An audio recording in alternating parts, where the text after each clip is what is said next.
हास्य के बड़े शानदार और जानदार कवि हैं।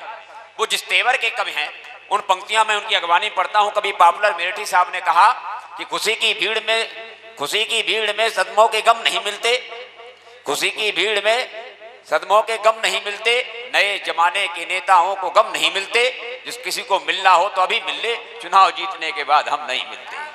मैं आमंत्रित करना चाहता हूं हास्य व्यंग्य का श्रेष्ठ रचनाकार दद्दा वियोगी जी आए और अपना काव्य पाठ करें, आपको हंसाएं और गुदगुदाएं। दद्दा वियोगी जी। एक बार एक बाबा जी बैठे थे, 85 साल के बाबा जी रोड के किनारे कमंडल में लिए कुछ पी रहे थे बैठे बैठे, और साथ में नमकीन खा रहे थे। तो उधर से हमारे पातीराम गंगवार जी निकले, तो इन्होंने कमंडल में पीते हुए उसे देखा और पीने के साथ साथ में नमकीन खा रहा था। तो इनका माथा ठनका कि इसमें है जरूर कुछ दाल में काला। तो महात्मा जी के पास गए, कहने लगे बाबा जी इस कमंडल में क्या पी रहे हो? तो महात्मा जी ने कहा कि मैं बेटा इसमें सुरापान कर रहा हूँ, सोमरस है इसमें। अच्छा। तो कहा इतनी 85 साल की उम्र हो गई और आप सोमरस का पान कर रहे हैं, आपको शर्म नहीं आती? आपको कोई रोकता टोकता नहीं है? तो बाबा जी ने कहा कि बेटा मुझे रोकने टोकने वाले थे लोग, और उन्होंने हमें रोका टोका भी, लेकिन वो सब ऊपर चले गए हैं। आज आपने हमें रोका टोका है।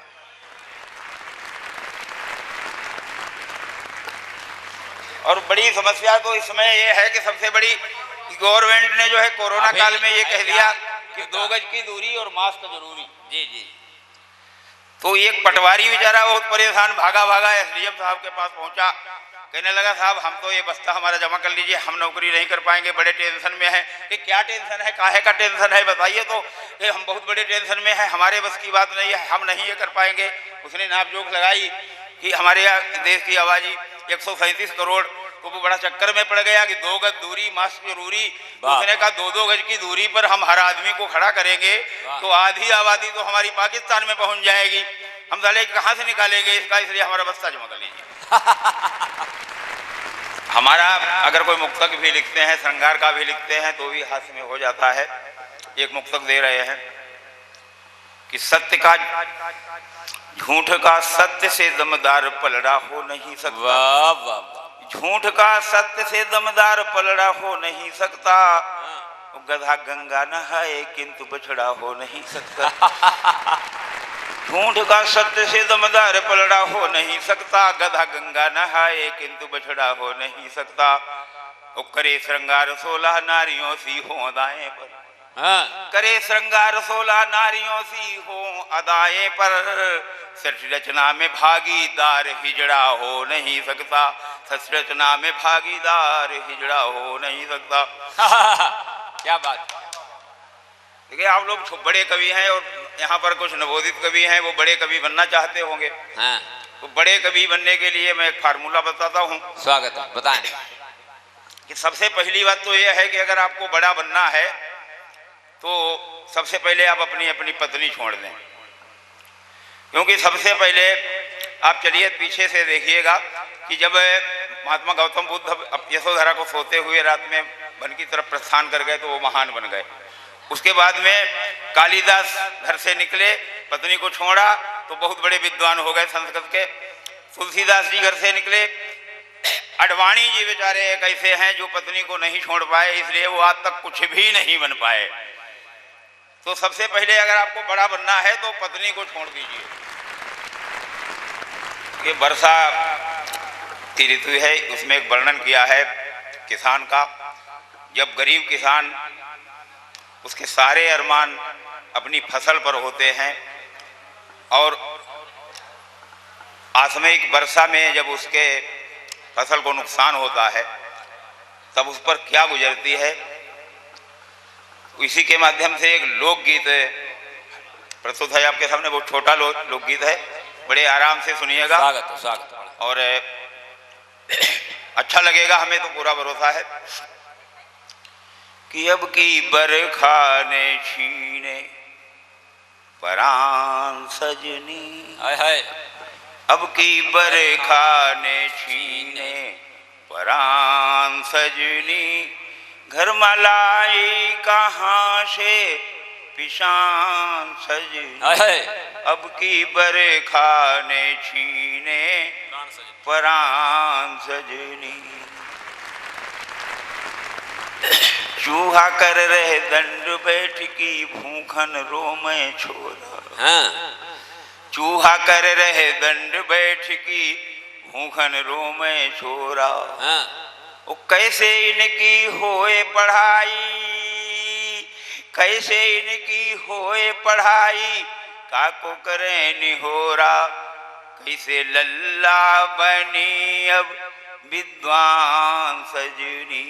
अब की बरखा ने छीने परान सजनी। देखिए आगे अगला बंद देखिए। या बरखा ने अब की मुँह पे ऐसी गाज गिराई, या बरखा ने अब की मुँह पे ऐसी गाज गिराई। फसल बेच के कर्ज भर गयो, फसल बेच के कर्ज भर गयो, बची न घर में पाई, बची न घर में पाई। बैठी अंगना में हो, बैठी अंगना में छोरी जुआन सजनी। अब की बरखा ने छीने परान सजनी। पटवारी पर धान्य मिलके हमरी बखरी छोड़ी, पटवारी पर धान्य मिलके हमरी बखरी छोड़ी। क्या बात है। दो मिलके घूमई ऐसे, दो मिलके घूमई ऐसे, एक अंधा एक कोढ़ी, एक अंधा एक कोढ़ी। बिना रिश्वत के मिले ना अनुदान। क्या बात है। वाह वाह वाह वाह। बिना रिश्वत के मिले ना अनुदान सजनी।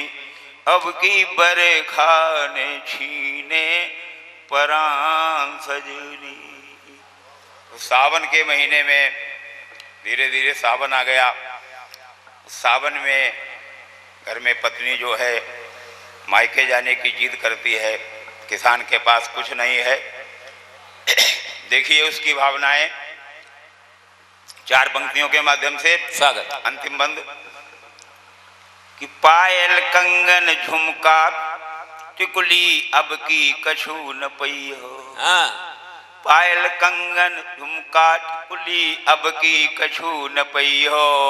और नंगे हाथ पाँव लय सजनी, नंगे हाथ पाँव लय सजनी। अब की पीहर जई हो, अब की पीहर जई हो।